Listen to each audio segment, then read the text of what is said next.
네, 오늘 국내 증시 경계감을 가지고 봐야 한다라는 목소리가 많았지만 다행히도 양호하게 흘러가고 있습니다. 그 안에서 어떤 섹터와 종목 위주로 선택과 집중을 해야 할지 투자텔미를 통해 아이디어 얻어보시길 바랍니다. 오늘 오전장부터 오후장 흐름까지 먼저 정리를 해볼게요. 트럼프 대통령이 다보스 포럼에서 나토 방위비 증액에 대해 언급한 것으로 알려지면서 방산주들 모처럼 달리고 있고요. 이스페타시스는 결국에 전일 장 마감 후에 제이오의 인수를 철회한다라는 공시를 내놨습니다. 하나오션 앞서서 4분기 실적 공개가 됐고요. 우리가 잊고 있었던 우주항공 테마주가 있습니다. 캔코아 에어로스페이스인데 오늘 정말 섹시한 제목의 헤드라인이 나왔습니다. 그 이유를 기반으로 주가가 강한 흐름을 현재까지도 유지하고 있습니다. 잠시 후에 공개해 드릴게요. 네, 먼저 첫 번째 투자텔미는 이스페타시스로 시작을 하겠습니다.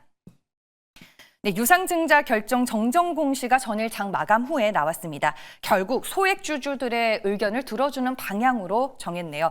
제이오 인수 철회를 결정했는데요.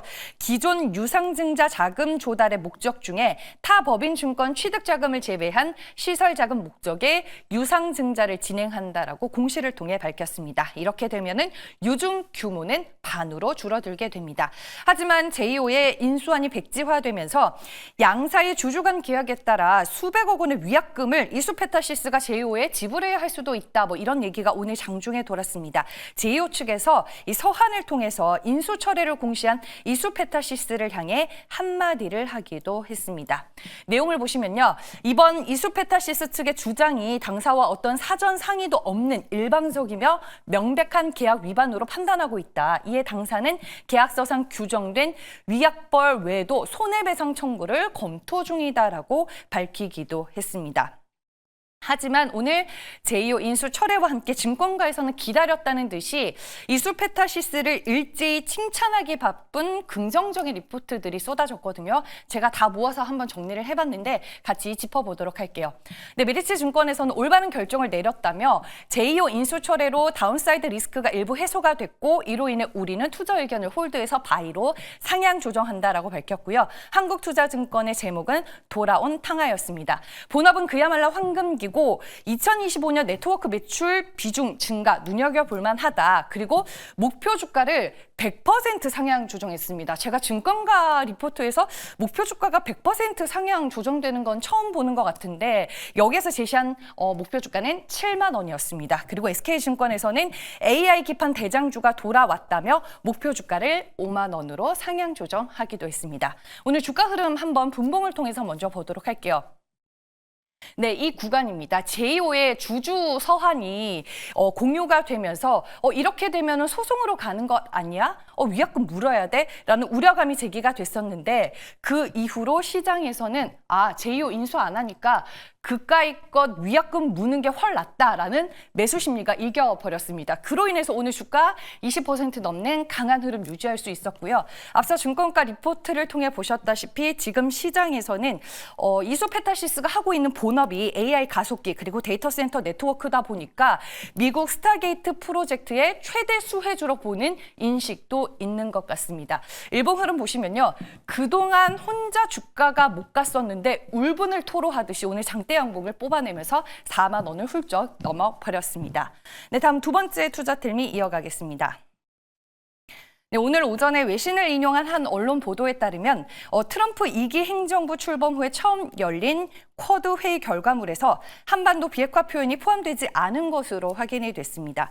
이번에 쿼드 성명에서 한반도 비핵화 표현이 빠지면서 미국 정부의 대북 정책 기조가 변화하는 것 아니냐라는 우려가 제기가 됐었는데 그 기사가 나오기 무섭게 오늘 오전 11시 30분쯤에 속보를 통해서 트럼프 대통령이 북한 김정은에게 다시 연락을 시도할 것이다라는 내용이 나왔습니다. 트럼프 대통령이 언론 인터뷰에서 김 위원장과 관계 개선을 꾀한 뒤 다시 접촉해볼 계획이라고 언급한 것으로 알려졌습니다. 이 속보를 확인하고 제가 바로 남북 경협주들의 차트를 일제히 쳐보니까 주가가 하락에서 상승으로 돌아서는 모습들이 확인이 됐습니다. 하지만 현재 구간에서는 상승폭이 조금 축소가 됐고요. 지난번부터 모나용평이 남북 경협주 안에서 대장주 역할을 하듯 가장 강한 주가 상승세를 보여주고 있습니다. 있습니다. 현재 7% 오름세 유지를 하고 있고요. 아난티 부산산업, 대아TI 그리고 일신석재가 상승하고 있습니다. 아무래도 이제 트럼프 집권 시기에는 계속 이런 식으로 남북 경협주들과 대북주들이 소환되지 않을까 싶습니다. 마지막 세 번째 투자 텔미 이어가겠습니다. 네, 우리가 잊고 있었던 우주항공 관련주 캔코아 에어로스페이스가 있었습니다. 제가 굉장히 섹시한 헤드라인이 오늘 눈에 띄었다라고 말씀드렸는데 현대 일렉트릭의 10배 신화가 보이는 캔코아 에어로스페이스 미국 증설이 불집힌 기대감이라고 오늘 기사가 나왔습니다. 핵심 내용을 같이 보도록 할게요. 지금 미국 현지 생산 능력 확대가 기대가 되고 있는 상황이고요. 실적 같은 경우는 대규모 흑자 전환과 함께 기업 가치의 재평가가 기대가 되고 있습니다. 시장에서는 무엇보다 캔코아 USA가 올해 중으로 증설을 위해서 착공을 하게 되는데 기존 생산 능력 대비 2배로 늘리는 것을 목표로 하고 있다. 이 부분에 상당히 큰 의미를 부여하는 것 같습니다. 주가는 그동안 우주항공 테마 종목들이 다 갈 때 혼자 소외되어 있다가 장대 양봉을 드디어 뿜어내는 흐름이 연출이 되고 있습니다. 분봉, 일봉 다 보도록 할게요. 일단 캔코아 에어로스페이스 오전장부터 에너지를 모으더니 결국에는 12시를 넘어서서 1시를 기점으로는 상한가를 살짝 터치하기도 했었습니다. 하지만 상한가를 유지하지는 못했고요. 현재 구간 26% 넘는 급등세를 유지하며 14,580원에 거래가 되고 있습니다. 네, 오늘 제가 추려본 시장에서 핫한 투자 뉴스 여기까지고요. 이제 엠비엔골드 최현동 매니저 만나보겠습니다. 안녕하세요. 네, 안녕하십니까. 최현동 매니저입니다. 네, 오늘 제가 앞서 짚어본 투자텔미 내용 중에서 어떤 투자 뉴스가 가장 눈길이 갔나요? 네, 많은 내용이 있었는데, 일단 남북경협주에 대한 부분을 좀 말씀을 드려볼까 합니다. 일단 오늘, 일본의 금리 인상까지 나오면서, 시장의 우려감이 좀 많이 없어졌고요.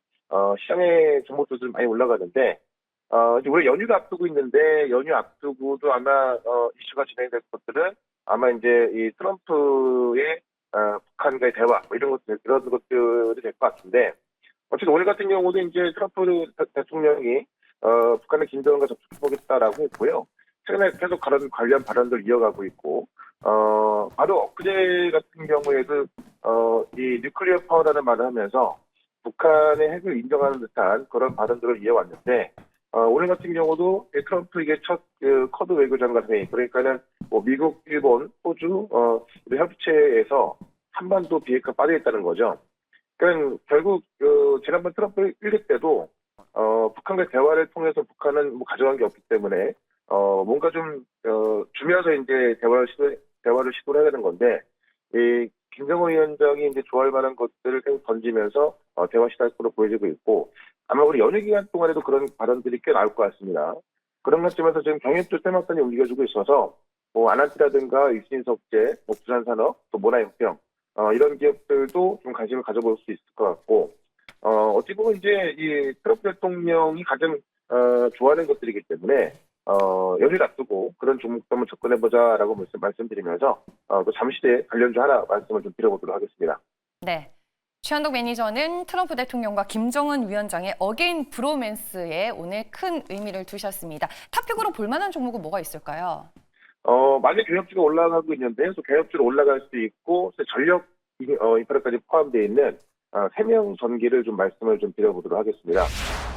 이 세명전기 같은 경우는 지금 일진전기도 올라가고 있고요, 대룡산업 다 올라가고 있는데, 이 세명전기 같은 경우는 이 어떤 전력 인프라에 들어가는 소재를 공급한다라고 보시면 될 것 같아요.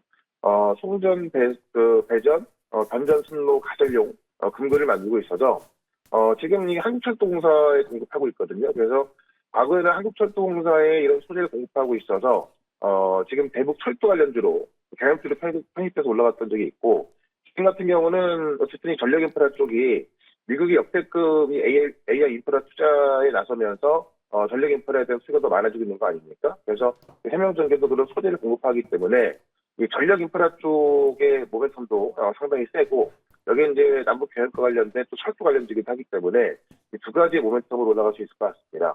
오늘 같은 경우도 일지전기부터 현대 일레까지 다 신고가 급등하고 있어서 생명전기 같은 경우는 시가총액이 좀 작아서 좀 가볍게 올라갈 수 있는 종목이거든요. 그런 관점에서 생명전기를 보자라고 좀 말씀을 드리면서 일단 목표가는 7,500원, 현재가는 6,000원 말씀을 드려보도록 하겠습니다. 네, 남북경협의 전력 모멘텀까지 하이브리드 성격을 가지고 있는 3명 전기를 꼽아주셨습니다. 어제 소개해 주셨던 ABL 바이오를 포함해서 종목 리뷰 마지막으로 도와주시죠. 네, ABL 바이오도 어제 말씀을 드리고 오늘 또 급등을 이어가고 있는데 지금 1조원대 기술 이전을 이야기하고 있거든요. 그래서 이 기술 이전이 발표가 얼마 안 남은 것 같아요. 그런 면에서 이제 사실 지금까지 ABL 바이오가 했던 기술 이전보다도 훨씬 큰 금액대의 기술 이전이 나올 것으로 보이고 있고 아마 연휴가 끝나고 나서 이제 늦어도 2월달에 나올 것으로 보여집니다. 그런 관점에서 ABL 바이오 계속 보시면 좋을 것 같고요. 저희 이제 알테오젠도 같이 이번 주에 말씀드렸었는데 알테오젠도 지금 연휴 끝나고 나서는 또 기술 이전이 나올 것 같죠. 지금 특허 의심을 갖고 있는데 특허 의심할 필요 없다라고 드렸던 거고 이런 것들이 이제 의심이 풀리기 시작하면서 기술 이전까지 나온다 한다면은 정급점대에 45원까지 가는 것도 그렇게 오래 걸릴 것 같지 않습니다. 그런 것들은 알테오젠도 봐야 될 것 같고요. 제가 두산 에너빌리티도 말씀을 드리고 나서 꾸준하게 올라가고 있는데 지금 이 트럼프의 에너지 모멘텀이 지금 원전적으로 다 올라가고 있죠. 두산 에너빌리티 같은 경우도 이 BH와 함께 계속 급등하고 있는데 저는 다음 달까지도 이 원전 쪽 올라갈 것 같고요. 미국의 원전 기업들까지 급등하고 있거든요. 그런 모습 봤을 때 두산 에너빌리티까지도 우리가 좀 관심 가지면서 봐야 될 것 같고 연휴 이후에도 올라갈 종목들 꽤 많을 것 같습니다. 그래서 그런 종목들 좀 전해드릴 거니까는 제가 유튜브에도 이제 그 전략 방송 올려놨거든요. 그래서 유튜브에서 체험도 검색해서 보시면 될 것 같고요. 저는 연휴 끝나고 나서 또 다음 주 이 시간에 찾아뵙도록 하겠습니다. 고맙습니다.